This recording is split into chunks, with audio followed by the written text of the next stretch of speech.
پر وَلَنَبْلُوَنَّكُمْ بِشَيْءٍ مِّنَ الْخَوْفِ وَالْجُوعِ وَنَقْصٍ مِّنَ الْأَمْوَالِ وَالْأَنفُسِ وَالثَّمَرَاتِ وَبَشِّرِ الصَّابِرِينَ۔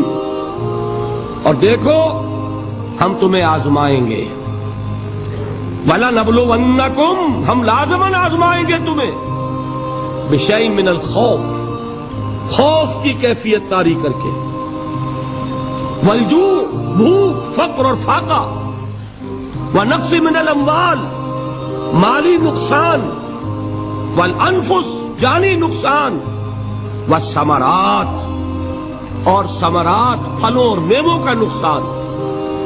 میرے نزدیک یہاں پر ثمرات کا مفہوم ایک اور بھی ہے۔ ایک تو صاف تھا کھجور کی فصل تیار ہے، غزوہ تبوک جانے کا حکم مل گیا، کون اتارے گا؟ اور کھجور وقت پر اتری نہیں، برباد ہو جائے گی۔ یہ ہو رہا ہے نا میووں کا نقصان۔ اور میرے نزدیک یہاں یہ بھی ہے، بسا اوقات بہت سی محنتوں کا نتیجہ انسان دیکھتا ہے کہ ضائع چلا گیا، میں نے 10 سال محنت کی، حاصل کوئی نہیں نکلا۔ یہ ثمرات کیا ہیں؟ محنتیں، محنتوں کے ثمرات کا ضیاع۔ کوشش آپ نے کی، قسمت کی خوبی دیکھیے، ٹوٹی کہاں کمن، 2-4 ہاتھ جب کے لبے بام رہ گئے۔ Be prepared. ایک شاعر کے یہ اشعار ہیں، وہ کمیونسٹ تھا، میں نام بھی نہیں لیتا، لیکن یہ کہ یہ اسی انقلابی، چونکہ ان کا بھی ایک انقلابی نظریہ ہے، انقلابی عمل میں یہ سارے مراحل آتے ہیں۔ کوئی سیٹ بیک آیا فرض کیجئے، کوئی ناکامی ہو گئی، تو اپنے ساتھیوں کو دل بجھانے کے لیے یہ فصل امیدوں کی ہمدم اس بار بھی غارت جائے گی، سب محنت صبحوں شاموں کی اب کے بھی اکارت جائے گی۔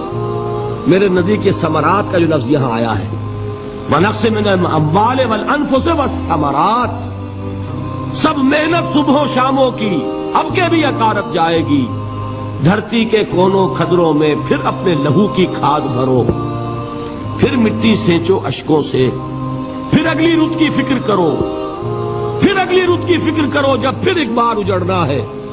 ایک فصل پکی تو بھر پایا، تب تک تو یہی کچھ کرنا ہے۔ ایک مقصد ہے سامنے، انقلاب برپا کرنا ہے۔ ایک کوشش ناکام ہو جائے کوئی پرواہ نہیں، نیکسٹ، پھر تیار رہو ناکامی کے لیے۔ ایسا نہ ہو جو انگریزی میں کہتے ہیں hope for the best but be prepared for the worst. ایسا نہ ہو کہ دوسری مرتبہ ناکام ہو کے بددل ہو جاؤ، تمہاری ہمتیں جواب دے جائیں، نہیں، پہلے سے تیار رہو کہ دوسری مرتبہ بھی ناکامی آئے تو آئے، لیکن جب تک کہ کامیابی حاصل نہیں ہوتی ہمیں یہ کام کیے تھے۔ دیکھیے سیرت میں آیا کہ نہیں یہ واقعہ؟ بدر میں مسلمانوں کو فتح ہوئی تو احد میں زک پہنچی کہ نہیں؟ 70 صحابہ شہید ہوئے کہ نہیں؟ اگر ان کی ہمتیں جواب دے جاتی تو گاڑی کیسے چلتی آگے؟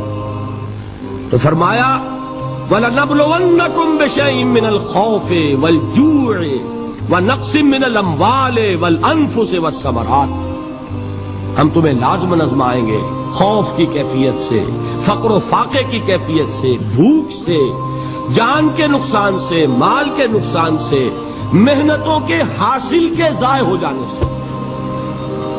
وَبَشِّرِ الصَّابِرِينَ، اور اے نبی بشارت دیجئے صبر کرنے والوں، الذین اذا اصابتہم مصیبت، وہ کہ جب ان پر کوئی تکلیف آئے، کوئی مصیبت آئے، کوئی آزمائش آئے، قالوا انا للہ وانا الیہ راجعون، وہ یہ کہیں کہ ہم اللہ ہی کے ہیں، اللہ ہی کی طرف لوٹ جانا ہے۔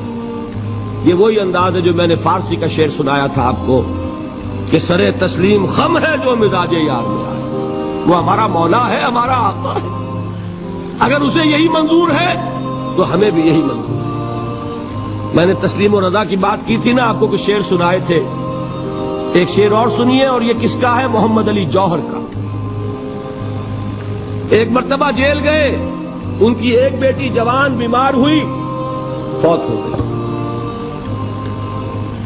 باہر چھوڑا انگریز نے، جاؤ بھائی دفن کر دو بیٹی کو۔